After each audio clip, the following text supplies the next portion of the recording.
ಒಪ್ಪತ್ತು ಊಟ ಮಾಡೋದಕ್ಕೆ 1 kg ಅಕ್ಕಿಗೆ ಅಲ್ದಾಡ್ತಾ ಇದ್ದವರು 100 ಕೋಟಿ ಕನಸನ್ನು ಕಾಣೋದಕ್ಕೆ ಸಾಧ್ಯ ಆಗುತ್ತೆ. ಈ ಕಾಫಿ ಟೀಚರ್ ಅವರೆಲ್ಲ ಏರೋಸ್ಪೇಸ್ ಕೆಲಸ ಮಾಡ್ತಾರೆ. That was a challenge I took. Today I am the only person in India. We are part of Mars mission. We are part of Moon mission. CS Pushpak Prakash ಆಗಿದ್ದ.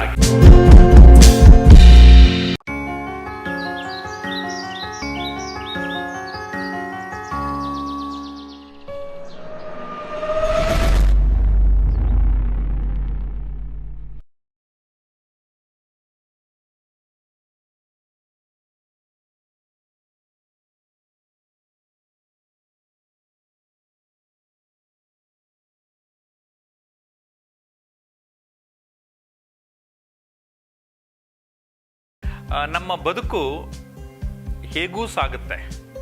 ಆದರೆ ಬರುವಂಥ ಸನ್ನಿವೇಶಗಳನ್ನು ನಮಗೆ ಅನುಕೂಲವಾಗುವ ಹಾಗೆ ಜೀವನದಲ್ಲಿ ಏನಾದರೂ ಸಾಧಿಸಲೇಬೇಕು ಎನ್ನುವ ಹಂಬಲ ಹೊಂದಿದ್ದರೆ 0ಇಂದ ಹೀರೋ ಆಗಲಿಕ್ಕೂ ಸಾಧ್ಯ ಆಗುತ್ತೆ. ಒಪ್ಪತ್ತು ಊಟ ಮಾಡೋದಕ್ಕೆ 1 kg ಅಕ್ಕಿಗೆ ಅಲ್ದಾಡ್ತಾ ಇದ್ದವರು 100 ಕೋಟಿ ಕನಸನ್ನು ಕಾಣೋದಕ್ಕೆ ಸಾಧ್ಯ ಆಗುತ್ತೆ. ಅಷ್ಟೇ ಅಲ್ಲ, ಮತ್ತೊಂದು ದೇಶದ ಹಾನರರಿ ಕೌನ್ಸಿಲ್ ಆಗಲಿಕ್ಕೆ ಸಾಧ್ಯ ಇದೆ. ಭಾರತ ಸರ್ಕಾರದ ಒಂದು ಮಂಡಳಿಯ ಸದಸ್ಯರಾಗಲಿಕ್ಕೆ ಸಾಧ್ಯತೆ ಇದೆ. ಇದಕ್ಕೆ ಒಬ್ಬ ಉದಾಹರಣೆ ಅಂತ ಅಂದರೆ CS ಪುಷ್ಪಕ್ ಪ್ರಕಾಶ್ ಆಗಿದ್ದು. ಪುಷ್ಪಕ್ ಪ್ರಕಾಶ್ ಅವರೇ, ನಮಸ್ಕಾರ. ನಮಸ್ಕಾರ. ಬೇರೆ ಬೇರೆ ವ್ಯಕ್ತಿಗಳು ಸಾಧನೆ ಮಾಡಿರೋರನ್ನ ಟರ್ನಿಂಗ್ ಪಾಯಿಂಟ್ ಅನ್ನುವಂತಹ ವಿಷಯದ ಮೇಲೆ ವಿಡಿಯೋಗಳನ್ನ ಮಾಡ್ತಾ ಬಂದಿದ್ದೇನೆ. ಈ ಟರ್ನಿಂಗ್ ಪಾಯಿಂಟ್ ಅಂದ್ರೆ ತಮ್ಮ ದೃಷ್ಟಿಯಲ್ಲಿ ಏನು ಸರ್? ತಾವು ಮಾಡ್ತಾ ಇರೋದು ತುಂಬಾ ಒಳ್ಳೆ ಕೆಲಸ. ಕೆಲವು ಪ್ರತಿಭೆಗಳನ್ನ ಅದು ಹೇಗೆ ಒಂದು ಅವಕಾಶಗಳನ್ನ ಉಪಯೋಗಿಸ್ಕೊಂಡು ಅವ್ರ ಮೇಲೆ ಬಂದಿದ್ದಾರೆ ಅನ್ನೋದನ್ನ ಹೆಕ್ಕಿ ತೋರಿಸಿದಾಗ ಇದು ಜನಗಳಿಗೆ ನಾವೇನಾದ್ರೂ ಸಾಧಿಸ್ಬೇಕು ಅನ್ನೋ ಒಂದು ಆಸೆ, ನಾನು ಛಲ ಅಂತ ಹೇಳಲ್ಲ, ಆಸೆ ಅಂತ ಹೋಗ್ಬಿಡುತ್ತೆ. ಆಸೆ ಒಂದು ಮರ ಆಗಿ ಮರ ಆಗೋದು ಒಂದು ನಿಜವಾದ ಒಂದು ಅದಕ್ಕೆ ಒಂದು ಸ್ಫೂರ್ತಿ ಅಂತ ಹೇಳ್ಬೋದು. ನಾನು ಕೇಳಿದ್ರೆ ಟರ್ನಿಂಗ್ ಪಾಯಿಂಟ್ ಅಂತಂದ್ರೆ ಇಸ್ ಅನ್ ಅಪರ್ಚುನಿಟಿ. ಪ್ರತಿಯೊಬ್ಬ ಮನುಷ್ಯನಿಗೂ ಪ್ರತಿಯೊಂದು ರೀತಿಯಲ್ಲೂ ಅಪರ್ಚುನಿಟಿ ಸಿಗುತ್ತೆ. ಆ ಅಪರ್ಚುನಿಟಿ ಸಿಕ್ಕಿದಾಗ ನಾವು ಹೇಗೆ ಅದನ್ನ ಪಾಸಿಟಿವ್ ಆಗಿ ತಗೊಂಡು ಅದನ್ನ ಯೂಸ್ ಮಾಡಿಕೊಂಡು ಆ ಟೈಮು ಮತ್ತೆ ಅದಕ್ಕೆ ಮಾಡೋಂಥ ಸಹಕಾರ ಮಾಡೋಂಥ ಜನ ಅದನ್ನ ನಾವು ಅನುಭವಿಸೋದಕ್ಕೆ ಮುಂಚೆನೆ ಅದನ್ನ ವಿಜುವಲೈಸ್ ಮಾಡೋದು. That is called turning point. ಇಲ್ಲ, ನೀವು ತುಂಬಾ ಚೆನ್ನಾಗಿ ಹೇಳಿದ್ರಿ ಸರ್. ನಿಮ್ಮ ಬದುಕಿನ ಟರ್ನಿಂಗ್ ಪಾಯಿಂಟ್ ಗಳನ್ನ ಗುರುತಿಸ್ತಾ ಹೋಗೋಣ. ನಿಮ್ಮ ಆ ಬದುಕಿನ ಆರಂಭದಲ್ಲಿ ಮೊದಲನೇ ಟರ್ನಿಂಗ್ ಪಾಯಿಂಟ್ ಯಾವ್ದಿರ್ಬೋದು? ಟರ್ನಿಂಗ್ ಪಾಯಿಂಟ್ ಅಂತ ಹೇಳಲ್ಲ, ಹಸಿವು ಅಂತ ಹೇಳ್ತೀವಿ. ಹಸಿವು ಅಂತ ಹೇಳ್ತೀವಿ. ಏನಾಗುತ್ತೆ, ನಾನು ಬಂದಿರೋದು ತುಂಬಾ ಪೂರ್ ಫ್ಯಾಮಿಲಿ ಕಡೆಯಿಂದ. ಅಂದ್ರೆ 1 kg ಅಕ್ಕಿನ ಕೊಂಡ್ಕೊಂಬಂದು ಅವತ್ತು ಅನ್ನ ತಿನ್ನೋ ಅಂತ ದಿನಗಳಿಂದ ಬಂದವ್ರಿಗೆ ಆಸೆಗಳನ್ನ ಕಾಣೋದಾಗ್ಲಿ ಕನಸುಗಳನ್ನ ಕಾಣೋದಾಗ್ಲಿ ಅವಶ್ಯಕತೆ ಅವಕಾಶ ಇರೋದಿಲ್ಲ. ಏನಂದ್ರೆ ಅವತ್ತಿಂದ ಅವತ್ತು ನೋಡ್ತಾ ಇರ್ತೀವಿ. ಅಂತ ಟೈಮಲ್ಲಿ ನಿಮ್ಗೆ ಏನಾದ್ರೂ ಒಂದು ಹುಲ್ಗರಿಕೆ ಸಿಕ್ಕಿದ್ರು ಅದು ನಿಮ್ಗೆ ಒಂದು ದೊಡ್ಡ ಹೆಮ್ಮರ ತರನೇ ಕಾಣಿಸ್ತಾ ಇರುತ್ತೆ. ಸೊ ಅಂತ ಅವಕಾಶನ ನಮಗೇನಾಯ್ತು, ಅವಕಾಶ ಅಂತ ಹೇಳೋದಕ್ಕಿಂತ ಹೆಚ್ಚಾಗಿ ನಾನು 86ರಲ್ಲಿ 83, 84 SSLC ಮುಗಿಸಿದೆ. ಎಲ್ಲ ನಾರ್ಮಲ್ ಆಗಿ ಎಲ್ಲ ಜನಗಳು ಹೇಗೆ SSLC ಆದ್ಮೇಲೆ PUC ಸೇರ್ಕೋಬೇಕು, PUC ಸೈನ್ಸ್ ಸೇರ್ಕೋಬೇಕು, ಸೈನ್ಸ್ ಆದ್ಮೇಲೆ ಇಂಜಿನಿಯರಿಂಗ್ ಮಾಡಬೇಕು ಅನ್ನೋದು ಎಲ್ಲರೂ ಮನೆ ಪೇರೆಂಟ್ಸ್ಗಳಾಗಲಿ ಎಲ್ಲರದ್ದು ಒಂದು ಆಸೆಗಳಿರುತ್ತೆ. ನಿಮಗೂ ಗೊತ್ತಿರುತ್ತೆ, ಸೆಕೆಂಡ್ ಕ್ಲಾಸ್ನವ್ರು ಬಂದವ್ರಿಗೆ ಯಾವ ಥರ ಕನಸು ಕಾಣಬಹುದು ಅಂತ. ಆ ಅವಕಾಶಗಳು ಇರಲಿಲ್ಲ. ನಾವು ಮಾತ್ರ ಎಲ್ಲ ಇದನ್ನ ಫೇಸ್ ಮಾಡಿ ಕೊನೆಗೆ ಗೌರ್ಮೆಂಟ್ ಕಾಲೇಜಲ್ಲಿ ಸೀಟ್ ಸಿಕ್ತು. ಗೌರ್ಮೆಂಟ್ ಸೈನ್ಸ್ ಕಾಲೇಜ್ ತುಮಕೂರಲ್ಲಿ ಫಸ್ಟ್ ಡೇ ಹೋದರೆ 65 ಜನ ಕನ್ನಡ ಮೀಡಿಯಮಿಂದ ಹೋಗಿರೋದು. ಹೋಗಿದ್ದೆ 5-10 ನಿಮಿಷ ಲೇಟು. ಅಲ್ಲಿ ಹೋಗಿ ನೋಡಿದ್ರೆ ಫುಲ್ ಲಾಸ್ಟ್ ಬೆಂಚಲ್ಲಿ ಸೀಟ್ ಸಿಕ್ತು. ಕೂತ್ಕೊಂಡೆ. ಅಲ್ಲಿ ನೋಡಿದ್ ಫಸ್ಟ್ ಡೇನೇ ಡಿಸೈಡ್ ಮಾಡಿದೆ, ನಾನು PUC ಏನಾದ್ರು ಹೋದರೆ ಎರಡನ್ನೂ ನಾನು ಪಾಸ್ ಮಾಡಲ್ಲ. ಅದು ಸೈನ್ಸು ಕನ್ನಡ ಮೀಡಿಯಮಿಂದ ಇಂಗ್ಲೀಷ್ ಮೀಡಿಯಮ್ಗೆ ಹೋಗಿ ಅಲ್ಲಿ ಸೈನ್ಸ್ ನೋಡಿದ ತಕ್ಷಣ ಫಸ್ಟೇ ಬುಕ್ ಇಷ್ಟಪ್ಪ ಬುಕ್, ಅದು ನೋಡಿದ್ರೆ ನಮ್ಗೆ ಸ್ಟಾರ್ಗಳು ಕಾಣಿಸ್ತಾ ಇತ್ತು. ಸೊ ಹಾಗಾಗಿ ಹಂಗೂ ಹಿಂಗೂ ಕಷ್ಟಪಟ್ಟು 6 ತಿಂಗಳು ಹೋದೆ. ಆಮೇಲೆ ಮನೆಯಲ್ಲಿ ಹೇಳಿದೆ, ನಾನು ಏನಾದ್ರು ನೀವು ನನ್ನನ್ನು ನಾನು ರೂಪಿಸ್ಕೋಬೇಕು ಅಂತಂದ್ರೆ ನನಗೆ ಬಿಟ್ಬಿಡಿ. ಅಂದ್ರೆ ಕೋರ್ಸ್ ಯಾರು ನಮ್ಮಲ್ಲಿ ಮಾಡೋ ಥರ ಇರಲಿಲ್ಲ. ಜನರಲ್ ಆಗಿ ಎಲ್ಲರೂ ಏನು ಮಾಡಬೇಕು ಆ ಥರ ನನ್ನ PUC ಸೇರಿಸಿದ್ರು. ಇರೋ ಅಡ್ಜಸ್ಟ್ ಮಾಡಿ ಫೀಸ್ ಮಾಡ್ಕೊಂಡು ಏನೋ ಮಾಡಿದ್ವಿ. ಆಮೇಲೆ ಏನಾಯಿತು, ಯೋಚನೆ ಮಾಡಿದೆ PUC ಮಾಡಿದ್ರೆ ನಾನು ಮುಂದಕ್ಕೆ ಹೋಗೋಕ್ಕಾಗಲ್ಲ ಅಂತ ಡಿಸೈಡ್ ಮಾಡಿಕೊಂಡು ಅವಾಗ ಒಂದು ಸ್ವಲ್ಪ ಏನು ಫ್ರೆಂಡ್ಸ್ ಆ ಥರ ಇರಲಿಲ್ಲ. ನಮ್ಮ ಮನೆ ಮುಂದೆಗಡೆನೆ ಒಂದು ಇವತ್ತು ಏನು ಪರಮೇಶ್ವರ್ ಇದ್ದಾರಲ್ಲ ಅವ್ರ ಗಂಗಾಧರಯ್ಯ ಅಂತೇಳಿ ಸಿದ್ಧಾರ್ಥ ಇನ್ಸ್ಟಿಟ್ಯೂಟ್ ಆಫ್ ಟೆಕ್ನಾಲಜಿನಲ್ಲಿ ITI ಕಾಲೇಜ್ ಶುರು ಮಾಡಿದ್ರು. ಇನ್ ಬಿಟ್ವೀನ್ ಅಂದರೆ 6 ತಿಂಗಳು ಆಗೋಗಿತ್ತು. ಅವಾಗ ಶುರು ಮಾಡೋದು 1,500 ರೂಪಾಯಿ ಡೊನೇಷನ್. ಇವನ್ ಅದು ಕೊಡೋಕೆ ನಮ್ಮ ಹತ್ರ ಶಕ್ತಿ ಇರಲಿಲ್ಲ. ಸೊ ಯೋಚನೆ ಮಾಡಿದೆ, ಅಟ್ಲೀಸ್ಟ್ ITI ಸೇರ್ಕೊಂಡು ಒಂದು 2 ವರ್ಷ ಓದಿದ್ರೆ ನನಗೆಲ್ಲರೂ ಜೀವನಕ್ಕೆ ದಾರಿ ಆಗುತ್ತೆ ಅಂತ ಅಂದ್ಕೊಂಡು ಮನೇಲಿ ಕೇಳಿದೆ. ನಾನು ಹೇಳಿದ್ರು, ಬೇಡ ನೀನು ಏನು ಮಾಡಬೇಡ, PUC ಮಾಡೋದು. ನಾನು ಹೇಳಿದೆ ಆಗೋದೇ ಇಲ್ಲ ನನಗೆ ಇದನ್ನು ಮಾಡಿದ್ರೆ. ನನಗೇನಾದ್ರು ಮಾಡಿ ಸೇರಿಸಿದ್ದೆ. ಕೊನೆಗೆ ಗಂಗಾಧರ ಅವ್ರ ಮನೆ ಹತ್ರ ಹೋಗಿ, ಸರ್ ಹಿಂಗೆ ತುಂಬ ಕಷ್ಟ ಇದೆ, ನಂಗೆ ಅಟ್ಲೀಸ್ಟ್ ಇನ್ಸ್ಟಾಲ್ಮೆಂಟ್ ಏನಾದ್ರು ಕೊಡಿ, ನಂಗೆ ITI ಸೀಟ್ ಕೊಡಿ ಅಂತ ನಾನು ನಮ್ಮ ತಾತ ಇಬ್ಬರು ಕೇಳ್ಕೊಂಡು ಕೊಟ್ಟರು. That first turning point. ಅಲ್ಲಿ ಹಾಗೂ ಇದು ಮಾಡಿ 6 ತಿಂಗಳು PUC ಅಲ್ಲಿಗೆ ಸ್ಟಾಪ್ ಮಾಡಿ ITI ಸೇರಿಕೊಂಡೆ. ಆ ITI-ನಲ್ಲಿ 2 ವರ್ಷ ಮಾಡಿ ಆಲ್ರೆಡಿ ಐ ಗಾಟ್ 73%. ಅದ್ರ ಮೇಲೆ I got the diploma government polytechnic. ಅದನ್ನು ಸೇರಿಕೊಂಡು ಮುಗಿಸಿ ಆ ಡಿಪ್ಲೊಮಾ ಸೇರ್ಕೊಂಡಾಗಲೂ I started with NCC. Little bit NCC ನನ್ನ ಲೀಡರ್ಶಿಪ್ ಕ್ವಾಲಿಟಿ ಏನಾದ್ರು ಬಂದಿದೆ ಅಂತಂದರೆ ಅಲ್ಲಿಂದ ಬಂತು. ಆ ಮಧ್ಯದಲ್ಲಿ ITI ಮುಗಿದ ಮೇಲೆ ಡಿಪ್ಲೊಮಾ ಮಧ್ಯದಲ್ಲಿ ಗ್ಯಾಪಲ್ಲಿ ಆ ವರ್ಷ ಸೀಟ್ ಸಿಗಲಿಲ್ಲ. ಆ 1 ವರ್ಷ ಕ್ಯಾಶುವಲ್ ಆಗಿ ವರ್ಕ್ ಮಾಡಿದೆ HMT-ನಲ್ಲಿ. ಆಮೇಲೆ ಯಾಕೆಂದರೆ ಪ್ರೈವೇಟ್ ಕಾಲೇಜ್ ಹೋಗಿ ಕೊಡೋದು ನಮ್ಮ ಹತ್ರ ಇರಲಿಲ್ಲ. ಸೊ ಹಂಗಾಗ್ಬಿಟ್ಟು ಡಿಪ್ಲೊಮಾ ಮುಗಿಸಿದೆ. ಡಿಪ್ಲೊಮಾ ಮುಗಿಸಿ ತುಮಕೂರಲ್ಲೇ ಏನಾರು ಮಾಡಬೇಕು ಅಂತ ಅಂದ್ಬಿಟ್ಟು 200 ರೂಪಾಯಿಗೆ 14 ಕಿಲೋಮೀಟರ್ ಸೈಕಲ್ ಬಿಟ್ಟೆ. ಆಮೇಲೆ ಏನಾಯಿತು, ಅಲ್ಲಿ ನಮ್ಮ ಮನೆ ಹತ್ರ ಯಾವುದೋ ಒಂದು ITI ಏರಿಯಾದಲ್ಲೂ ಅಪ್ರೆಂಟಿಸ್ ಟ್ರೈನಿಂಗ್ HAL ಕಾಲ್ಫರ್ ಮಾಡಿದ್ದಾರೆ. ಅದು ಕ್ಯಾಂಪಸ್ ಥರ ಇಂಟರ್ವ್ಯೂ ಮಾಡ್ತಿದ್ದಾರೆ, ಯಾರ್ದೋ ಕಾಲೇಜು. ಯಾರೋ ಹೇಳಿದ್ರು ಅಂತ ಹೋದೆ. ನನಗೆ ಅಪ್ಲಿಕೇಶನ್ ಬರೆಯೋಕ್ಕೆ ಬರಲ್ಲ, ಏನಿಲ್ಲ. ಹೋದೆ, ಕೂತ್ಕೊಂಡೆ, ಹಂಗೂ ಹಿಂಗೂ ಮಾಡಿ ಡಿಪ್ಲೊಮಾ ಆಗಿತ್ತು, ITI ಆಗಿತ್ತು, ಸೀಟ್ ಸಿಕ್ಬಿಡ್ತು ಅಪ್ರೆಂಟಿಸ್ಗೆ. HAL ITI ಅಪ್ರೆಂಟಿಸ್ಗೆ ಅದಕ್ಕೆ ಬಂದೆ. 300 ರೂಪಾಯಿ ಸ್ಟೈಫಂಡ್ಗೆ ತುಮಕೂರಿಂದ ಬೆಂಗಳೂರಿಗೆ ಬಂದು ಅಲ್ಲಿಂದ ಶುರು ಮಾಡಿದ್ದು ಜರ್ನಿ. ಇವತ್ತು ಏನೇನು ಕಾಣಿಸ್ದೇ ಇರೋದೆಲ್ಲ ಆಗೋಗಿದೆ. ಅಂದ್ರೆ ಒಬ್ಬ ನಾರ್ಮಲ್ ಮನುಷ್ಯ ಅಚೀವ್ ಮಾಡಕ್ಕಾಗದೇ ಇರೋದೆಲ್ಲ ಮಾಡಿ. ತಮ್ಮ ಒಂದು ಅನುಭವನ ಕೇಳ್ತಾ ಇದ್ರೆ ಖಂಡಿತವಾಗಿ ನೋಡುಗರಿಗೆ ನೀವು ದಾರಿದೀಪ ಆಗ್ತೀರಾ ಸರ್. ಹಸಿವು ಅನ್ನುವಂತ ಒಂದು ಪದನ ಬಳಸಿದ್ದೀರಾ. ಇನ್ನು ಮುಂದಿನ ನಿಮ್ಮ ಯಶೋಗಾಥೆ. ಹಸಿವು ಅಂತಂದ್ರೆ ಊಟದ ಹಸಿವು. ಒಬ್ಬ ಮನುಷ್ಯ ಏನಾದ್ರೂ ಸಾಧಿಸ್ಬೇಕು ಅಂತ ಒಳಗಡೆ ಫೈರ್ ಇರುತ್ತೆ. ಆ ಫೈರ್ಗೆ ಯಾರಾದ್ರೂ ಬಂದು ತುಪ್ಪ ಹಾಕ್ಬೇಕು. ಆ ತುಪ್ಪ ಹಾಕೋದು ಹೇಗಿರುತ್ತೆ ಅಂತಂದ್ರೆ, may be it is not a financial ಆಗ್ಬೋದು ಅಥವಾ ಅಂತಲ್ಲ, ನಿಮ್ಗೆ ಏನಾದ್ರೆ ಮಾರಲ್ ಸ್ಫೂರ್ತಿ ಸಿಗ್ಬೇಕು. ನಿನ್ನ ಹತ್ರ ಏನೋ ಒಂದು ಶಕ್ತಿ ಇದೆ, ನೀನ್ ಮಾಡು, ಅದು ಬೆಳಕಾಗತ್ತೆ ಅಂತ ಯಾರಾದ್ರೂ ಹೇಳೋ ತರ ಇದ್ರೆ ಆ ಹಸಿವು ಎಷ್ಟೇ ಜನದಲ್ಲಿ ಎಲ್ಲೇ ಇರ್ಲಿ ಅದು ಖಂಡಿತ ಅದು ಫೈರ್ ಆಗುತ್ತೆ. ಈಗ CS ಪ್ರಕಾಶ್ ಅವರು ಪುಷ್ಪಕ್ ಪ್ರಕಾಶ್ ಅಂತಾನೆ ಕರ್ಸ್ಕೊಳಕ್ ಇಷ್ಟಪಡ್ತಾರೆ. ಖಂಡಿತ. ಕಾರಣ ಯಾಕೆ ಅಂದ್ರೆ ಪುಷ್ಪಕ್ ಇಂಡಸ್ಟ್ರೀಸ್ ತೆರೆದ್ರಿ 4 ಬಾರಿ ರಾಷ್ಟ್ರ ಪ್ರಶಸ್ತಿಗಳನ್ನ ಗಳಿಸಿರುವಂತಹ ಹೆಗ್ಗಳಿಕೆ ನಿಮ್ದು ಮತ್ತು ಈ ಸಂಸ್ಥೆದು. ಈ ಪುಷ್ಪಕ್ ಪ್ರಕಾಶ್ ಆಗಿದ್ದು ಹೇಗೆ? ಅದಕ್ಕೂ ಟರ್ನಿಂಗ್ ಪಾಯಿಂಟ್ಗಳೇ ಕಾರಣ ಅಂತ ಹೇಳ್ತೀನಿ. ನಾನು ಯಾವಾಗ ಅಪ್ರೆಂಟಿಸ್ ಆಗಿ ಬಂದೆ, ಜಾಯಿನ್ ಆದ ITI ಮೇಲೆ, ಆದ್ರೂ ಆ ಒಳಗಡೆ ಡಿಪ್ಲೊಮಾ ಮಾಡಿದ್ದು ಒಂದು ಡಿಪ್ಲೊಮಾ ಮಾಡಿ ಯಾಕೆ ITI ನಲ್ಲಿ ಮಾಡೋದು ಅಂತೇಳಿ ಡಿಪ್ಲೊಮಾ ಅಪ್ರೆಂಟಿಸ್ ಕನ್ವರ್ಟ್ ಮಾಡಿಸ್ಕೊಂಡ್ಮೇಲೆ ಎಲ್ಲರೂ ಅಪ್ರೆಂಟಿಸ್ಗೆ ಹೋಗ್ತಾರೆ, 1000 ಜನ ಹೋಗ್ತಾರೆ ವರ್ಷ. ಹೌದು. ನಾನೇನು ಮಾಡ್ತಾ ಇದ್ದೆ, ಬೆಳಗ್ಗೆ 6:15 ಹೋದ್ರೆ ರಾತ್ರಿ 11:15 ತನಕ without any extra money, without any extra ಇದು ನಾನು ಮಾಡ್ತಾ ಇದ್ದೆ. ಸೊ ಹಾಗಾಗಿ ಏನಾಯ್ತು, ಬೆಳಗ್ಗೆ 6:15 ಹೋಗಿರೋ ಮನುಷ್ಯ ರಾತ್ರಿ 11 ಗಂಟೆ ತನಕ ಕಸ ಗುಡಿಸೋದ್ರಿಂದ ಹಿಡಿದು, ಅಂದರೆ ಮಿಷಿನ್ ಕ್ಲೀನ್ ಮಾಡೋದ್ರಿಂದ ಹಿಡಿದು ಅಲ್ಲಿ CNC ಪ್ರೋಗ್ರಾಮಿಂಗ್ ಮಾಡೋ ತನಕ ಕೆಲಸ ಮಾಡಿ ಅವರೆಲ್ಲರಿಗೂ ಒಬ್ಬರೇ ಮನುಷ್ಯ 5 ಮಿಷಿನ್ ಆಪರೇಟ್ ಮಾಡ್ತಾ ಇದ್ದೆ. ಅಂದರೆ I was in programming, I was in maintenance, I was ಎಲ್ಲ ಥರದಲ್ಲೂ ಮಾಡ್ತಾ ಇದ್ದೆ. ಅಲ್ಲಿ ಏನಾಯ್ತು, ಇದು ಆಫೀಸರ್ಸ್ಗಳು ಈ ಮನುಷ್ಯ ಏನೋ ಮಾಡ್ತೇನೆ, ಇವನು ಜೀವನದಲ್ಲಿ ಏನೋ ಆಗ್ತಾನೆ ಇವನು ಅಂತ ಹೇಳಿ ಅಲ್ಲಿ ಸುಮಾರು ಜನ ನನ್ನನ್ನು ಐಡೆಂಟಿಫೈ ಮಾಡೋದು. ನಾನು ಏನು ಒಳಗಡೆ ಒಂದು ಕಿಡಿ ಇತ್ತು, ಆ ಕಿಡಿಗೆ ತುಪ್ಪ ಹಾಕೋದು. ಈ ಮನುಷ್ಯ ಹಿಂಗೆ ಮಾಡ್ತೇನೆ, ಏನಾದರೂ ಮಾಡ್ಬೋದು ನಿಮಗೆ ಅಂತ ಅಂದ್ಬಿಟ್ಟು, ನೀನೇನು ಆಸೆ ಅಂತ ಕೇಳೋದು. ಇಲ್ಲ ನಾನು ಏನಾದ್ರು ಇಂಡಸ್ಟ್ರಿ ಮಾಡೋದು, ಕೈಯಲ್ಲಿ 100 ರೂಪಾಯಿ ಇಲ್ಲ, ಇಂಡಸ್ಟ್ರಿ ಮಾಡಬೇಕು ಅಂತ. ಆಮೇಲಿಂದ ಆಯಿತು, ನಮ್ಮ ಕಡೆಯಿಂದ ಏನು ಸಪೋರ್ಟ್ ಬೇಕೋ ನಾವು ಮಾಡ್ತೀವಿ, ನಿನ್ನ ಧೈರ್ಯ ಇದ್ರೆ ಮಾಡು ಅಂತ. ಸೊ ಅಷ್ಟು ಅಪ್ರೆಂಟಿಸ್ ಮುಗಿಯೋ ಹೊತ್ತಿಗೆ ಒಂದು 3 ತಿಂಗಳಿರೋ ಟೈಮ್ಗೆ ಕಂಪ್ನಿ ಇಲ್ಲಿಂದಲೇ ಶುರು ಮಾಡೋಣ ಅಂತೇಳಿ ಅವ್ರುಗಳ್ನೇ ಕೇಳಿ ಹೇಗೆ ಮಾಡೋದು, ಮತ್ತು ಹೆಚ್ಚು ಟ್ರೈನಿ ಆಗಿದ್ದರಿಂದ ಕಂಪ್ನಿ ಶುರು ಮಾಡಬೇಕು. ಅಷ್ಟೊತ್ತಿಗೆ ನಮ್ಮ ಸೋದರ ಮಾವನ ಮನೆ ಇಲ್ಲಿ ಚಾರಡಿನಲ್ಲಿದೆ, ಅವ್ರ ಮನೇಲೇ ಇದ್ದೆ ನಾನು. ಅವ್ರ ಮನೇಲೇ ಉಳ್ಕೊಂಡ್ರು, ಅವರೇ ಊಟ ಹಾಕಿ ಬೆಳೆಸಿದ್ರು. ಆಮೇಲೆ ಕಂಪ್ನಿ ಶುರು ಮಾಡೋದಕ್ಕೆ ಹೆಸರು ಬೇಕು, ಹೇಗೆ ಮಾಡೋದು, ಅಲ್ಲೇ HL printer, HL machine, HL ಇರೋದು ಎಲ್ಲ ಕೂತ್ಕೊಂಡು ಸುಮಾರು ಹೆಸರುಗಳಿಗೆ ಮಕ್ಕಳು ಹುಟ್ಟಿದ್ರೆ ಹೆಂಗೆ ಹೆಸರುಗಳನ್ನ ಹುಡ್ಕೋದು, ಅದೇ ಥರನೇ ಪುಷ್ಪಕ್ ಅಂತ ಬರೋದಕ್ಕೆ ಕಾರಣ ನಮ್ಮ ಮನೆ ಮೇಲೆ ಎಲ್ರಿಗೂ ಫಸ್ಟ್ ಲೇಟರ್ನ ತೊಗೊಂಡು ವಿ ರೆಪ್ರೆಸೆಂಟ್ ಪ್ರಕಾಶ್, ನಮ್ಮ ಮದರು, ನಮ್ಮ ಫಾದರು, ಮೈ ಗ್ರ್ಯಾಂಡ್ ಫಾದರು ಕ್ಯಾಪ್ನ ಬಿಟ್ಕೊಂಡು ಪುಷ್ಪಕ್ ಅಂತ ಮಾಡಿ ಅದನ್ನ ಇಂಡಸ್ಟ್ರಿಯಲ್ ಸರ್ವಿಸಸ್ ಅಂತಂದ್ರೆ ಒಂದು ಆಕ್ಟಿವಿಟಿ ಇರಬಾರ್ದು, ನಾವು ಮೆನಿ ಆಕ್ಟಿವಿಟೀಸ್ ಮಾಡಬೇಕು ಅಂತೇಳಿ ಪುಷ್ಪಕ್ ಇಂಡಸ್ಟ್ರಿಯಲ್ ಸರ್ವಿಸ್ ಅಂತ ಮಾಡಿದೆ.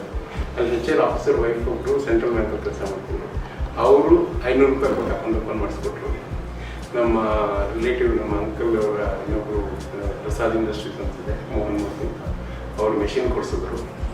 ಆಮೇಲೆ ಇನ್ನೊಬ್ರು ಅಲ್ಲಿ ರೆಂಟಿಗೆ ಬಿಲ್ಡಿಂಗ್, ಅವಾಗಿನ್ನೂ ಬಿಲ್ಡಿಂಗ್ ಇರಲಿಲ್ಲ, ಶುರು ಮಾಡಿದೆ. ಅಪ್ರೆಂಟಿಸ್ ಮುಗಿಸಿ ಈಚೆ ಬರ್ತೀನಿ, ಕಂಪ್ನಿ ಶುರು ಮಾಡಿಬಿಟ್ಟಿದ್ದೀನಿ, ಏನೂ ಇಲ್ಲ. ಅಲ್ಲಿ 800 rupees 600 rupees stipend training CNC operator ಆಗಿ ಅಲ್ಲಿ ಅಪಾಯಿಂಟ್ ಮಾಡಿಕೊಂಡೆ. ಒಂದು ಶಿಫ್ಟ್ ಅಲ್ಲಿ ಸೇರಿಕೊಂಡೆ. ನನ್ನ ಸೈಕಲ್ ಹೇಗಿತ್ತು ಅಂದರೆ ಬೆಳಗ್ಗೆ 6 ನೈಟಿಂದ ಹೇಳ್ಬಿಡ್ತೀನಿ, ರಾತ್ರಿ 10 ಗಂಟೆಯಿಂದ ಬೆಳಗ್ಗೆ 6 ಗಂಟೆ ತನಕ HMT, ಬೆಳಗ್ಗೆ 8 ಗಂಟೆಯಿಂದ ಮಧ್ಯಾಹ್ನ 1:30 ತನಕ HL, ಮಧ್ಯಾಹ್ನ 2:30 ರಾತ್ರಿ 10 ಗಂಟೆ ತನಕ Wipro machine tools. 10 months, believe it or not, still people are known me. 10 ತಿಂಗಳು 24/7 ಕೆಲಸ ಮಾಡಿ ಪುಷ್ಪಕ್ನ ಬೆಳೆಸಿದ್ದೀನಿ. ಅರ್ಧ ಗಂಟೆ 1/4 ಗಂಟೆ ಎಲ್ಲಿ ಟೈಮ್ ಸಿಗುತ್ತೆ ನಿದ್ದೆ ಮಾಡಿದ್ದೀನಿ. ಇವತ್ತಿಗೂ ನೋಡಿದವ್ರು ಇದ್ದಾರೆ, ಅದನ್ನ ಹತ್ತಿರದಲ್ಲಿ ನನ್ನ ಬೆಳೆಸಿದವ್ರು ಇದ್ದಾರೆ. ಆ ಥರ ಮಾಡ್ಕೊಂಡು ಬಂದು ಕಂಪ್ನಿ ಇವತ್ತು. ತುಂಬಾ ಸಂತೋಷ ಸರ್. ಈ ಯಶೋಗಾಥೆಯ ಬಗ್ಗೆ ಸ್ವಲ್ಪ ಹೇಳಿ.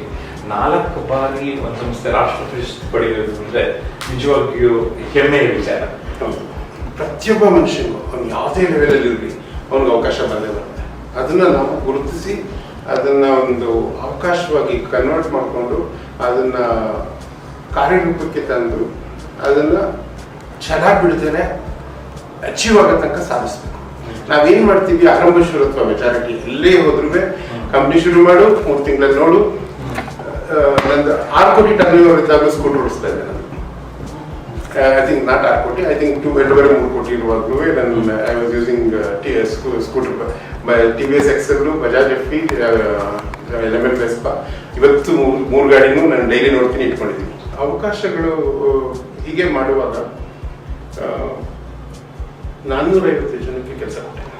ಒಂದು ತಿಂಗಳಲ್ಲಿ 450 ಜನಕ್ಕೆ ಸಂಬಳ ಕೊಟ್ಟೆ. ಹಾಗಾಗಿ ಪುಷ್ಪಕ್ ಶುರು ಮಾಡಿದ್ಮೇಲೆ 10 ತಿಂಗಳು ಆ ಥರ ವರ್ಕ್ ಮಾಡಿದೆ. ಆ ಮಾಡಿದಾಗ HL ಕಾಂಟ್ರಾಕ್ಟ್ ಆಯಿತು, ಮತ್ತೆ ಬೆಳೆಸ್ಕೊಂಡು ಬಂದೆ. ಆವಾಗ ಮ್ಯಾನ್ ಪವರ್ ಕಾಂಟ್ರಾಕ್ಟ್ನ ವೆಲ್ಡಿಂಗ್ ರೇಟ್ ಕಾಂಟ್ರಾಕ್ಟ್ ಇದ್ದಿದ್ದನ್ನ ಮ್ಯಾನ್ ಪವರ್ ಕಾಂಟ್ರಾಕ್ಟ್ ಕನ್ವರ್ಟ್ ಮಾಡಿ 450-500 ಜನ ಪುಷ್ಪಕಲ್ಲಿ ಕೆಲಸ ಮಾಡೋ ಥರ ಮಾಡಿಕೊಂಡು ಅದನ್ನು ಬೆಳೆಸ್ಕೊಂಡು ಬಂದೆ. ನಾನು ಆಮೇಲೆ 1 ವರ್ಷ ಆದಮೇಲೆ 1 ವರ್ಷ 2 ವರ್ಷ ಆದಮೇಲೆ ಅವ್ರ ಹತ್ರ ರಿಕ್ವೆಸ್ಟ್ ಮಾಡ್ಕೊಂಡೆ. ಅವಾಗ ನಮ್ಮದು ಮ್ಯಾನ್ ಪವರ್ ಕಾಂಟ್ರಾಕ್ಟಲ್ಲಿ ಕ್ಯಾಶುವಲ್ ಲೇಬರು ಇದ್ರು, ಇಂಜಿನಿಯರ್ಸು ಇದ್ರು, ಎಲ್ಲ ಇತ್ತು. ನಾನು ಹೋಗಿ ಅಲ್ಲಿ ಒಬ್ಬರು ಗ್ರೂಪ್ ಡೈರೆಕ್ಟರ್ನ ಕೇಳಿದಾಗ, ಕಾಫಿ ಟೀ ತರೋರೆಲ್ಲ ಏರೋಸ್ಪೇಸ್ ಕೆಲಸ ಮಾಡೋಕ್ಕಾಗಲ್ಲ, ಹೋಗ್ಬೋದು. That was a challenge it took. Today I am the only person in India. We are part of Mars mission, we are part of moon mission. ಇವತ್ತು 14 ಪ್ರೋಸೆಸ್ ಕ್ವಾಲಿಫೈ ಮಾಡಿ ಆ ಒಂದು direction ಇಂದ ಇವತ್ತು national award ಬಂದಿದೆ ಅಂತಂದ್ರೆ ಆ analysing ಡಿವಿಷನ್ನ dedicate ಆಗಿ 7-8 ವರ್ಷ ಬರೀ R&D ಮಾಡಿ ವಿತೌಟ್ ಅರ್ನಿಂಗ್ ರನ್ ಮಾಡಿ ಇವತ್ತು ಬೆಳೆಸ್ಕೊಂಡ್ಬಂದು ಆ ಎಲ್ಲ ಒಂದು ಎಂಟರ್ಪ್ರಿನರ್ಶಿಪ್ ಇರ್ಬೋದು, ನಾವು ಕಂಪ್ನಿನಲ್ಲಿ ಮಾಡಿರೋ ಒಂದು ಆಕ್ಟಿವಿಟೀಸ್ ಇರ್ಬೋದು, ಎಲ್ಲದನ್ನು ಗುರುತಿಸಿ ಇವತ್ತು ನಮ್ಗೆ 4 ನ್ಯಾಷನಲ್ ಅವಾರ್ಡ್ ಬಂದಿದೆ.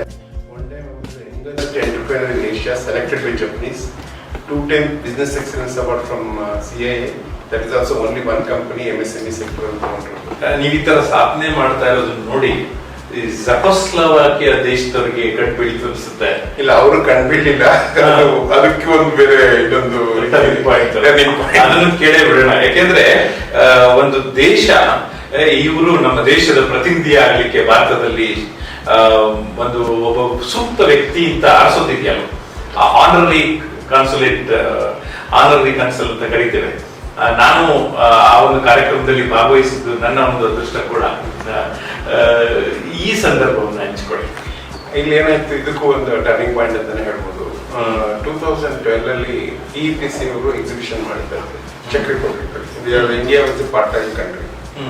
ಸೊ NSAC EPC ಇಂಪ್ರೂವ್ ಮಾಡಿ ಸ್ಟಾಲ್ ಹಾಕಿದ್ರು. ಅಂದ್ರೆ ಎಲ್ಲ MSME ಸ್ಟಾಲ್ ಕೊಡ್ತಾ ಇದ್ರು.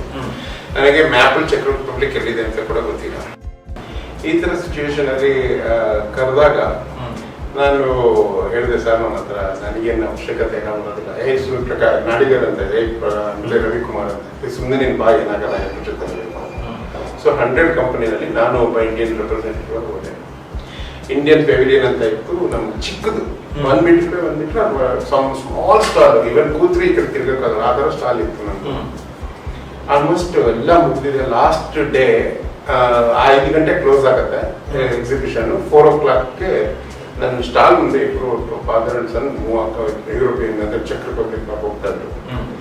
ನನ್ನ ಹತ್ರ ಏನೂ ಇರಲಿಲ್ಲ ಸ್ಟಾಲ್ ಒಳಗಡೆ. ಒಂದು ಯಾವುದೋ ಒಂದು ದೊಡ್ಡದಿರೋದು ಒಂದು ಪೋಸ್ಟರು, ಒಂದು ಲ್ಯಾಪ್ಟಾಪ್, ಒಂದು ವಿಡಿಯೋ ಪ್ರೆಸೆಂಟೇಷನ್ ಬಿಟ್ಟರೆ ಬೇರೆ ಏನೇನೂ ಇರಲಿಲ್ಲ. ನಾನೇನು ಮಾಡಿದೆ, ಅವ್ರನ್ನ ಹೋದೆ, ಕಾರ್ಡ್ ಕೊಟ್ಟೆ, ಅವರು ಕಾರ್ಡ್ ಕೊಟ್ಟರು. ಆಮೇಲೆ ಅವರಲ್ಲಿ ಎನರ್ಜಿ ಇಂಜಿನಿಯರಿಂಗು ಫಾರ್ ಇಂಟೀರಿಯರ್ ಅಂತ ಇದೆ. ನಮ್ಮದು ಇಂಟೀರಿಯರ್ ಇದೆ, ದಯವಿಟ್ಟು ಬನ್ನಿ ಸ್ಟಾರ್ಗೆ. ಅವರಷ್ಟು ಇಂಟ್ರೆಸ್ಟ್ ತೋರಿಸ್ಲಿಲ್ಲ, ಯಾಕಂದ್ರೆ ಸ್ಟಾರ್ ನೋಡಿದ್ರೆ ಯಾರು ಬರೋಂಗಿರ್ಲಿಲ್ಲ. ಸೊ ಹಾಗಾಗಿ ಎಳ್ಕೊಂಬಂದು ಕೂರಿಸಿ ನನ್ನ ಪ್ರೆಸೆಂಟೇಗೆ ಕೈ ಹಿಡಿದು ಎಳ್ಕೊಂಬಂದು ಚೇರ್ ಮೇಲೆ ಕೂರಿಸಿ ನೀರು ಕೊಟ್ಬಿಟ್ಟು ನನ್ನ ಪ್ರೆಸೆಂಟೇಷನ್ ನೋಡಿ ಅಂತ ಪೋಸ್ಟ್ ಮಾಡಿದೆ. ಆಮೇಲೆ ಪ್ರೆಸೆಂಟೇಷನ್ ಎಲ್ಲ ನೋಡಿದ್ರು, ಇನ್ನೇನು ಕ್ಯಾಶುಯಲ್ ಆಗಿ ಯಾರು ಚೆನ್ನಾಗಿಲ್ಲ ಅಂತ ಹೇಳಿದ್ರು, ಓಕೆ ಇಟ್ಸ್ ವೆರಿ ಗುಡ್ ಅಂತದ್ದು. ಗುಡ್ ಅಂತ ಹೇಳಿದ್ಮೇಲೆ ನಿಮ್ಮ ಸ್ಟಾರ್ ನಿಮ್ಮ ಫ್ಯಾಕ್ಟ್ರಿ ನನಗೆ ತೋರಿಸಿದ್ದೆ. ನಿಮ್ಮ ಫ್ಯಾಕ್ಟ್ರಿ ನೋಡ್ಬೇಕು ಅಂತ ಆಸೆ ಪಡ್ತಾ ಇದ್ದೀನಿ. ನಮ್ಮದು ಇಂಜಿನಿಯರಿಂಗ್ ಇದೆ, ಫರ್ನಿಚರ್ ಇದೆ, ಯಾಕೆ ತೋರಿಸ್ಬೋದು, ಇಲ್ಲೆಲ್ಲ ನಾವು ಬ್ಯುಸಿ ಇದ್ದೀವಿ ಆಗೋದಿಲ್ಲ ಅಂತ. ಸೊ ಹಂಗಾಗಿ ಏನಾಯ್ತು, ಹೊರಟ್ಬಿಟ್ರು. ಅದೇನು ಅನ್ನಿಸ್ತೋ ಏನೋ ನನ್ನ ಮೇಲೆ ಅಟ್ಯಾಚ್ಮೆಂಟ್ ಅವ್ರಿಗೆ ವಾಪಸ್ ಬಂದ್ಬಿಟ್ಟು, ನಾನು ಬ್ಯುಸಿ ಇದ್ದೀನಿ ಬಟ್ ನಾನು ಮ್ಯಾನೇಜರ್ ಕಳಿಸ್ತೀನಿ, ಈಗ ಕರ್ಕೊಂಡೋಗಿ ಫ್ಯಾಕ್ಟ್ರಿ ತೋರಿಸ್ತಾರೆ. ಅದು ಅಲ್ಲಿಂದ ಅದು ಚೆಕ್ ರಿಪಬ್ಲಿಕ್ ಇಲ್ಲಲ್ಲ. ಸೊ ಬಂದರು, ಅರ್ಧ ಗಂಟೆ ಬಿಟ್ಕೊಂಡು. ನಾನು ಮತ್ತೆ NSAC ರವಿಕುಮಾರ್ ಇಬ್ರು ಹೋದ್ವಿ ಅಲ್ಲಿಗೆ. ಅವತ್ತೇ ಕಾರ್ ಕಳಿಸಿದ್ವಿ. ಹೋಗಿ ನೋಡಿದ್ಮೇಲೆ ಫ್ಯಾಕ್ಟ್ರಿಯೆಲ್ಲ ವಿಸಿಟ್ ಮಾಡಿದೆ. ನಾನು ಹೇಳಿದೆ ಅವ್ರಿಗೆ, ಈ ಕ್ಷಣದಿಂದ Prakash Pushpak is your partner in India. Any time you can use us unconditional partner for Pushpak for your company ಇದೆ. ಆ ಕ್ಷಣ ಆಮೇಲೆ ಅಲ್ಲಿ ಶುರುವಾಯ್ತು ನಮ್ದು ಚೆಕ್ ರಿಪಬ್ಲಿಕ್ ಸ್ಪಾರ್ಕ್. ಅದಾದ್ಮೇಲೆ 1 ತಿಂಗಳಲ್ಲಿ ಬಂದ್ರು. 1 ತಿಂಗಳಲ್ಲಿ ಅಲ್ಲಿಂದ ಆ ಒಂದು ಸ್ಮಾಲ್ ಮೂಮೆಂಟ್, ಆ ಪಾಯಿಂಟ್ ಏನಿರ್ತೀರಿ ಟರ್ನಿಂಗ್ ಪಾಯಿಂಟ್ ಅಂತ. ಅವತ್ತು ನಾನು ಅವ್ರನ್ನ ಕರೀದಲ್ಲೇ ಇದ್ದಿದ್ರೆ ನಾನು ಚೆಕ್ ರಿಪಬ್ಲಿಕ್ ಜೊತೆ ರಿಲೇಶನ್ಶಿಪ್ ಬಿಲ್ಡ್ ಆಗ್ತಿರ್ಲಿಲ್ಲ. I would have not become 100%, I would have not become a partner of that company. Then 1 ತಿಂಗಳಲ್ಲಿ ಬಂದು ಅವ್ರ ಕೈಲಿ ಫ್ಯಾಕ್ಟ್ರಿ ಎಲ್ಲ ನೋಡಿದ್ಮೇಲೆ we sign the MOU contract. ಅದಾದಮೇಲೆ ಜಾಯಿಂಟ್ ವೆಂಚರ್ ಥರ ಮಾಡ್ಕೊಂಡ್ವಿ. ಆಮೇಲೆ ಏನಾಯಿತು, 1-2 ಸತಿ ಬಂದೋದ್ಮೇಲೆ ನಾನು ಬರೀ ಇಂಡಸ್ಟ್ರಿ ಅಥವಾ ಪುಷ್ಪಕ್ ಬಗ್ಗೆ ಮಾತಾಡಲಿಲ್ಲ. I spoken many of the MSMEs. So ಬರೀ ನನ್ನೊಬ್ಬ ಸ್ಪಾರ್ಥ ಇದ್ದಾನೆ, ಇದರಿಂದ 4 ಜನಕ್ಕೂ ಹೆಲ್ಪ್ ಆಗಲಿ ಅಂತ ಹೇಳಿ ಸುಮಾರು ಇಂಡಸ್ಟ್ರಿಗಳು ಕರ್ಕೊಂಡೋಗಿ ಸುಮಾರು ಮಾಡಿಸಿ ಒಂದು ಬಿಸ್ನೆಸ್ ಡೆಲಿಗೇಷನ್ ಥರ ಮಾಡಿ ಅಲ್ಲಿರೋ ಚೆಕ್ ಕಂಪನಿಗಳಿಗೆ ಇಂಡಿಯಾ ಬಗ್ಗೆ ಒಂದು ಅಫೆಕ್ಷನ್ ಬರೋ ಥರ ಕ್ರಿಯೇಟ್ ಮಾಡಿ, ಬರೀ ಬಿಸ್ನೆಸ್ ಅಂತಲೇ ಅವ್ರಿಗೆ ನಮ್ಮ ಇಂಡಿಯನ್ ಕಲ್ಚರ್ ಬಗ್ಗೆ, ನಮ್ಮ ಯೋಗ ಬಗ್ಗೆ ಎಲ್ಲ ಥರನೂ ಅವ್ರಿಗೆ ತೋರಿಸಿಕೊಟ್ಟು, Prakash is the right person for representing our country ಅನ್ನೋ ಥರ ಒಂದು ರಿಲೇಷನ್ಶಿಪ್ ಬಿಲ್ಡ್ ಮಾಡಿಕೊಂಡು, ಆಮೇಲೆ ಏನಾಯಿತು, GMR ಗ್ರೂಪ್ನವರೊಬ್ಬರು ಈ ಹಾರ್ಟಿಕಲ್ಚರ್ ಪೊಸಿಷನ್ಗೆ ಬರಬೇಕಾಗಿತ್ತು. ಸಮಥಿಂಗ್ ಅವ್ರ ಅಂಬಾಸಿಡರ್ ಇಲ್ಲಿ ಏನಕ್ಕೂ ಬಂದಿದ್ರು. ಅವಾಗ ಹಿಂಗೆ ದೇವರ್ ಸರ್ಚಿಂಗ್ ಫಾರ್ ಸಮ್ ಪರ್ಸನ್. ಅವ್ರು ನಮ್ಮ ಪಾರ್ಟ್ನರ್ ಕಂಪ್ನಿ ನಿಮ್ಗೆ ಇಷ್ಟ ಇದೆಯಾ ಅಂತ, if I am capable or deserving candidate why not ಅಂತಂದೆ. Then it took 2 hours, 2 years for scrutiny ಎಲ್ಲ ಮಾಡಿ. Just last November I am officially appointed president of India and President of Czech Republic as a 100 Council. ಆ ಒಂದು moment ಇಲ್ಲಿವರೆಗೂ ಕರ್ಕೊಂಡು ಬಂದು ಇವತ್ತು check business incubator ಅಂತ ಸ್ಟಾರ್ಟ್ ಮಾಡಿ, ಎನಿ ಚೆಕ್ companies can come to India, we are giving the platform for them. ಆ ಥರ ಮಾಡಿ ಮುಂದಕ್ಕೆ ತೊಗೊಂಡ್ಬರ್ತಾ ಇದ್ವಿ. ಈ ಥರ ಏನು ಅಂತಂದರೆ, ಯಾವುದೇ ಒಂದು ಅವಕಾಶನ ನಾವು ಸಣ್ಣದಾಗಲಿ ದೊಡ್ಡದಾಗಲಿ ಉಪಯೋಗಿಸ್ಕೊಂಡ್ರೆ ಖಂಡಿತ ಅದು ನಮ್ಗೆ ಎಲ್ಲರೂ ಒಂದು ಕಡೆಗೆ ಹೋಗಿಲ್ಲ. ಅಂದರೆ ಶುರು ಮಾಡಿ ಬಿಡಬಾರ್ದು ಅದನ್ನು. ಉಸಿರು ಹಿಂಗೇಂದ್ರೆ ಸ್ವಿಮ್ಮಿಂಗಲ್ಲಿ ನಾವು ಹೆಂಗೆ ನಮ್ಗಟ್ಕೊಂಡು ನಂಗೆ ಸ್ವಿಮ್ಮಿಂಗ್ ಬರೋಲ್ಲ, ಕೊನೆ ತನಕ ದಡ ತರ ಸೇರೋ ತನಕ ಈಜಬೇಕು, ಅದೇ ಥರ ಈಜಿದ್ರೆ. ಆಮೇಲೆ ಜೊತೆಗೆ ಪುಷ್ಪಕಲ್ಲಿ ಇನ್ನೊಂದು ಫಿಲಾಸಫಿ ಏನು ಅಂತಂದರೆ, ನಾವು ಕೋಕೋನಟ್ ಟ್ರೀ ಕಾನ್ಸೆಪ್ಟ್. ಯಾವತ್ತೂ ನಾವು ಇವತ್ತು ಗಿಡ ಹಾಕ್ಬಿಟ್ಟು ನಾಳೆ ಬೆಳಗ್ಗೆ ಕಾಯ್ಬೇಕು ಅಂತ ಎಕ್ಸ್ಪೆಕ್ಟ್ ಮಾಡೋದು. ನೀವು ಅದನ್ನ ಬೆಳೆಸಿ ಉಳಿಸಿ ನಿಮಗೆ ಕೊನೆ ತನಕ ಉಳಿಸುತ್ತೆ. ತುಂಬಾ ಒಳ್ಳೆ ಮೆಸೇಜ್ ಅನ್ಸುತ್ತೆ. ಯಾಕಂದ್ರೆ ಇವತ್ತು ಏನಾಗಿದೆ, ತಿಂಗಳು ಉರುಳಿ ತರ ಇವತ್ತು ಗಿಡ ಹಾಕ್ತಾರೆ, ಬೀಜ ಹಾಕ್ತಾರೆ, 30 ದಿವಸ ಕಾಯಿ ಬರುತ್ತೆ, ತಗೊಳ್ತಾರೆ, ಸಾರು ಮಾಡ್ಕೊಂಡು ತಿಂತಾರೆ, 31ನೇ ದಿವಸ ಗಾಡಿ ಗಿಡನೂ ಇರಲ್ಲ, ಜಾಗನೂ ಇರಲ್ಲ. ಸೊ ಅದ್ರ ಬದಲು ತೆಂಗಿನ ಮರ ತರ ಹಾಕಿದ್ರೆ ನಿಮ್ಗೆ ಫಸ್ಟ್ ಫ್ಯೂ ಇಯರ್ಸ್ ನಿಮ್ಗೆ ಏನು ಸಿಗಲ್ಲ, ಬಟ್ ನೀವು ಅದನ್ನ ಕಾಪಾಡಬೇಕು. ಕಾಪಾಡಿದ್ಮೇಲೆ ನೀವು ಲೈಫ್ ಟೈಮ್ ನಿಮ್ಮನ್ನ ಅದು ಕಾಪಾಡುತ್ತೆ. ನಮ್ ಕಾನ್ಸೆಪ್ಟ್ ಅಲ್ಲಿ ಮಾಡ್ಕೊಂಡು ಬರ್ತಾ ಇದೆ. ಇಲ್ಲ, ತುಂಬಾ ಚೆನ್ನಾಗಿ ಹೇಳಿದ್ರಿ ಸರ್. ಮತ್ತೆ ನಿಮ್ಮ ಅನುಭವ ಮತ್ತು ನಿಮ್ಮ ಸಂದೇಶ ಎಂತವರೆಗೂ ಕೂಡ ಮಾರ್ಗದರ್ಶಕಕಾರಿಯಾಗಿದೆ. ಈಗ ಭಾರತ ಸರ್ಕಾರದ ಕಾಯಿಲ್ ಬೋರ್ಡ್ ನ ಸದಸ್ಯರಾಗಿದ್ದು ಹೇಗೆ? ಈ ಕಾಯರ್ ಬೋರ್ಡ್ ಅಂದ್ರೆ ನನ್ನ ಫಿಲಾಸಫಿ ಕಾಯರ್ ತೆಂಗಿನ ಮರ ಇತ್ತು, ದೇವರೇ ಕೊಟ್ಟಿರಬೇಕು. ಏನಾಯ್ತು, ಅದು ಒಂಥರ ಟರ್ನಿಂಗ್ ಪಾಯಿಂಟ್ ಅಂತಾನೆ ಹೇಳ್ತೀನಿ. ಒಂದು ವರ್ಷದ ಹಿಂದೆನೆ ನಮ್ಮ MSME ಮಿನಿಸ್ಟರ್ ಬಂದ್ಬಿಟ್ಟು ಕಾಯರ್ ಬೋರ್ಡ್ ಬಂದಿದ್ರು. ಜಸ್ಟ್ ಅವ್ರು ನೋಡಕ್ಕೆ ಅಂತ ಹೋಗಿದ್ದೆ. ನನಗೂ ಕಾಯರ್ಗೂ ಯಾವ ರೀತಿನೂ ಅಷ್ಟು ಜಾಸ್ತಿ ಸಂಬಂಧ ಹೇಳಲ್ಲ, ಕೆಲಸ ಮಾಡಿರ್ತೀನಿ ನಾನು. ಅಂದ್ರೆ ಅವ್ರು ನಿಮ್ಗೆ ಅವಕಾಶ ಕೊಟ್ಟಿದ್ರು, ನೀನ್ ಮಾಡು, ನಿಮ್ ಕಂಪ್ನಿಯಿಂದ ಅದು ಮುಂಚೆ ಒಂದ್ಸತಿ ಮೀಟ್ ಮಾಡಿದ್ದೆ. ಈ ಟೋಲ್ಡ್ ನೀನ್ ಫರ್ನಿಚರ್ ಮಾಡ್ತಾ ಇದ್ದೆ, ಅದನ್ನ ಬೈ ಪ್ರಾಡಕ್ಟ್ ತರ ಕಾಂಪೋಸಿಟ್ ಪ್ರಾಡಕ್ಟ್ ಮಾಡಿ ಕಾಯಲ್ಲಿ ಏನಕ್ಕೆ ಮಾಡಬಾರ್ದು ಅಂತ ಹೇಳಿ ಒಂದ್ ಸ್ವಲ್ಪ ಮಾತಾಡ್ತಾ ಇದ್ದೆ. ಅದಾದ್ಮೇಲೆ ಏನಾಯ್ತು, ಅವ್ರು ಬಂದಾಗ ರಾತ್ರಿ 8 ಗಂಟೆಗೆ ಹೈಜಾಕ್ ಮಾಡ್ಕೊಂಡು ಅವ್ರನ್ನ ಫ್ಯಾಕ್ಟ್ರಿ ಕಟ್ಕೊಂಡು, ಅಂದ್ರೆ ಅವ್ರಿಗೆ ನಾನು ಏನ್ ನಿಲ್ತೀನಿ ಈ ಜರ್ನಿ ಹೇಳಿದೆ ಅವ್ರಿಗೂ ಹೇಳಿರ್ತಾರೆ. ಈ ಲೈಕ್ಸ್ MSME ನಲ್ಲಿ ಒಬ್ರು ಮಾಡ್ತಾ ಇದ್ದಾರೆ ಈ ತರ ಅಂತ ತುಂಬಾ ಒಂಥರ ಅವ್ರಿಗೆ ನಮ್ಮ ಬಗ್ಗೆ ಒಂದು ಒಳ್ಳೆ ವಿಶ್ವಾಸ ಮತ್ತೆ ಒಂದು ಪ್ರೀತಿ, ಅದಕ್ಕೆ ಏನ್ ಹೇಳಕ್ಕಾಗಲ್ಲ ಯಾವ ರೀತಿ ಅವರು ನಮಗೆ ಒಂದು ಅಭಿಮಾನ ತೋರಿಸಿದ್ದಾರೆ ಅಂತ. ಸೊ ಹಂಗಾಗಿ ಏನಾಯ್ತು, ಅವ್ರ ಜೊತೆ ಸುಮಾರು ಒಂದು ಇಂಟ್ರಾಕ್ಷನ್ ಶುರುವಾಗಿ ಕಾಯರ್ ಬೋರ್ಡು ಮತ್ತೆ ಇದ್ರ ಜೊತೆಗೆ they are find me at least is right person ಅಂತ ಹೇಳಿ. ಅದಾದ್ಮೇಲೆ ನನಗೆ ಕಾಯರ್ ಬೋರ್ಡ್ ಇದೆ, government of India MSME appoint ಮಾಡಿ ಕಾಯರ್ ಬೋರ್ಡ್ ಆ ಒಂದು ಅವ್ರಿಗೆ ರಾತ್ರಿ 8 ಗಂಟೆಗೆ ಕರ್ಕೊಂಡೋಗಿ ಫ್ಯಾಕ್ಟ್ರಿ ಎಲ್ಲ ತೋರಿಸಿ ನಮ್ ತಿರುಪತಿ 3 ಸತಿ ಒಬ್ರು MSME ಸೆಂಟ್ರಲ್ ಮಿನಿಸ್ಟರ್ ನಮ್ಮ ಹತ್ರ ಸ್ಮಾಲ್ ಸ್ಕೇಲ್ ಇಂಡಸ್ಟ್ರಿಗೆ ಬಂದಿದ್ದಾರೆ ಅಂತ ನಮ್ಗೆ ನಿಜವಾಗ್ಲೂ ಒಂಥರ ಹೆಮ್ಮೆ ಅಂತಾನೆ ಹೇಳ್ಕೋಬೇಕು. ಆ ಒಂದು ಬಡನಾಟದಿಂದ ಏನಾಯ್ತು, ತುಂಬಾ ಕ್ಲೋಸ್ ಆಯ್ತು. ನನ್ನ ಒಂದು ಆಕ್ಟಿವಿಟಿ ಕಾಯರ್ ಬೋರ್ಡ್ಗೆ ಖಂಡಿತ ಏನಾದ್ರು ಒಂದು ರೀತಿ ಕಾಂಟ್ರಿಬ್ಯೂಟ್ ನಾನು ಮಾಡ್ಬೋದು ಅಂತ ಅವರು ನನ್ನ ಮೇಲೆ ಭರವಸೆ ಇಟ್ಬಿಟ್ಟು ಒಂದು ನಂಬಿಕೆ ಇಟ್ಬಿಟ್ಟು ಅದೊಂದು ದೊಡ್ಡ ಪೊಸಿಷನ್ ಕೊಟ್ಟಿದ್ದಾರೆ. It's like almost very senior position, member of coir board appointed by government of India ಕೊಟ್ಟಿದ್ದಾರೆ. ನಿಜವಾಗ್ಲೂ ಅದು ಹೇಗೆ ಅಂತಂದ್ರೆ MSME ನಲ್ಲಿ ಗೌರ್ಮೆಂಟ್ ಲೋಗೋ ಹಾಕೊಂಡು ಯೂಸ್ ಮಾಡೋದಕ್ಕೆ ಸಿಕ್ಕಿರೋ ಒಬ್ಬನೇ ಒಬ್ಬ ಅಂತ ನಾನು ಅನ್ಕೊಳ್ತೀನಿ ಇಷ್ಟು ದಿವಸಕ್ಕೆ. ಯಾಕೆಂದ್ರೆ ಅಶೋಕ ಸ್ತಂಭನ ನಮ್ಮ ವಿಸಿಟಿಂಗ್ ಕಾರ್ಡ್ ಹಾಕೊಂಡು ಅದನ್ನ ಮಾಡೋದು ಅಂತಂದ್ರೆ it is not A small. ಯಾಕೆಂದ್ರೆ 1 kg ಅಕ್ಕಿ ತಗೊಂಡು ಅನ್ನ ತಿಂತಿದ್ದವರು ಆ ಲೆವೆಲ್ ಇಂದ ಒಂದು ಈ ತರ ಒಂದು ಸ್ಥಾನ ನೋಡ್ಬೇಕು ಅಂತಂದ್ರೆ ಇದೊಂಥರ ಕನಸು. ಎಷ್ಟು ಜನ ಉದ್ಯೋಗ ಕೊಟ್ಟಿದ್ದಾರೆ ಸರ್? ಒಂದು ಹತ್ರ ಒಂದು ಈಗ 100 ಜನ ಹತ್ರ ಇದ್ದಾರೆ. ಫೆಸಿಲಿಟಿ ಎಲ್ಲ ತುಂಬಾ ಚೆನ್ನಾಗಿದೆ. ಎಲ್ಲ ಇಂಡಸ್ಟ್ರಿಗಳ ಅಪ್ಸ್ ಅಂಡ್ ಡೌನ್ ನೋಡಕ್ ನಾವು ಅಪ್ಸ್ ಅಂಡ್ ಡೌನ್ ನೋಡ್ತಾನೆ ಇದೀವಿ. ಯಾಕಂದ್ರೆ 25 ವರ್ಷ 26 ವರ್ಷ ಆದ್ರೂ ನನ್ ಒಂದೇನು ಅಂದ್ರೆ ಧರ್ಮದಲ್ಲಿ ಕಂಪ್ನಿ ನಡೆಸಬೇಕು ಅನ್ನೋ ಒಂದು ಮೂಲ ಇಟ್ಕೊಂಡಿರೋದ್ರಿಂದ we are also seeing ups and downs. We are not grown vertically, but we are grown horizontally. ಖಂಡಿತ ಸರ್. ನಿಮ್ಮ ಮುಂದಿನ ಗುರಿಗಳು? ಏರೋಸ್ಪೇಸ್ ಪಾರ್ಕ್ ಅಲ್ಲಿ ಒಂದು ಎಕ್ಸ್ಕ್ಲೂಸಿವ್ ಏರೋಸ್ಪೇಸ್ ಡಿವಿಷನ್ ಬರ್ತಾ ಇದೆ. ಆಮೇಲೆ ಇವತ್ತು ನಾನು ಚಿಕ್ಕ ಕಂಪ್ನಿ ಶುರು ಮಾಡಿದ್ದೆ, ಇವತ್ತು ಚಿಕ್ಕದೇನೆ. ನಂದೇನು ಅಂದ್ರೆ this is going to be next generation company. This is going to be a role model for any entrepreneurs who can dream for future. ಆ ತರದವ್ರಿಗೆ ಒಂದು ಮಾರ್ಗದರ್ಶನ ಆಗ್ಬೇಕು.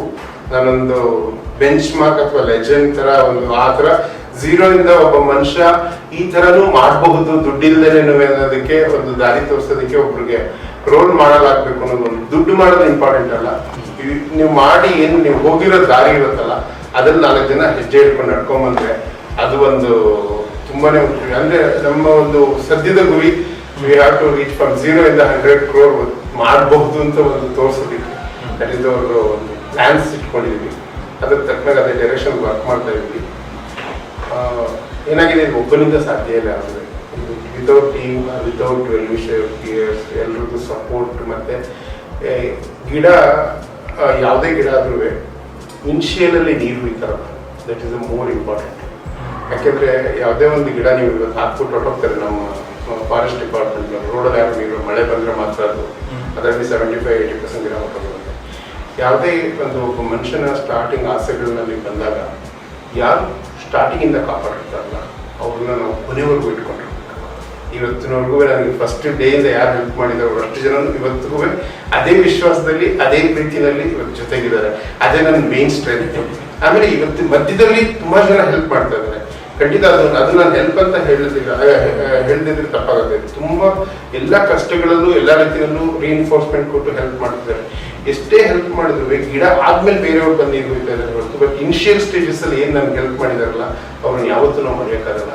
ಆಮೇಲೆ ನಾವು ಕೊಟ್ಟಿದ್ದ ಕಾಲೇಜು, ನಾವು ಓದಿದ್ದು ಇದು, ನಮ್ಮ ಕೊಡಿಸಿದ ಗುರುಗಳು ಅಥವಾ ನಮ್ಮ ಪೇರೆಂಟ್ಸ್ ಎಲ್ಲದಕ್ಕೂ ನಾನು ಎಲ್ರಿಗೂ ಏನು ಹೇಳೋದು ಅಂತಂದ್ರೆ, ನೀವು ಎಷ್ಟೇ ಸಾಧನೆ ಮಾಡಿ, ನೀವು ಎಲ್ಲೇ ಲೆವೆಲ್ಗೆ ಹೋಗಿ ಕೊನೆ ತನಕ ನಿಮ್ಮ ಅಪ್ಪ ಅಮ್ಮನ ಚೆನ್ನಾಗಿ ಮಾಡ್ಕೊಳ್ಳಿ. ಒಂದು ಗಂಜಿ ಕುಡಿ ಪರವಾಗಿಲ್ಲ, ಬಟ್ ಅವ್ರು ನಿಮ್ಮ ಜೊತೆನಲ್ಲಿ ಇಟ್ಕೊಂಡು ಅವ್ರನ್ನ ಸಾಕೊಂಡು ಹೋದ್ರೆ ಅವ್ರು ಕೊಡೋ ಒಂದು ಬ್ಲೆಸ್ಸಿಂಗ್ಸ್ ಇರುತ್ತಲ್ಲ, ಅದೇ ನೀವು ಎಲ್ಲಿಗೆ ಹೋದ್ರು ಅದು ನಿಮ್ಮ ಜೊತೆನಲ್ಲಿ ಇರುತ್ತೆ. ನನ್ನ ತುಂಬಾ ಒಳ್ಳೆ ಮಾತುಗಳನ್ನು ಹೇಳಿದಿರಿ ಸರ್. ನಮ್ಮ ನೋಡುಗರಿಗೆ ಒಂದು ಕೊನೆಯ ಕಿವಿ ಮಾತು. ನಿಮ್ಮಲ್ಲೇ ಸುಮಾರು ಟರ್ನಿಂಗ್ ಪಾಯಿಂಟ್ಸ್ ಬರ್ತಾ ಇರುತ್ತೆ. ನೀವು ಅದನ್ನು ಗುರುತಿಸ್ಕೊಂಡು ಛಲ ಬಿಡದೆ ಅದನ್ನ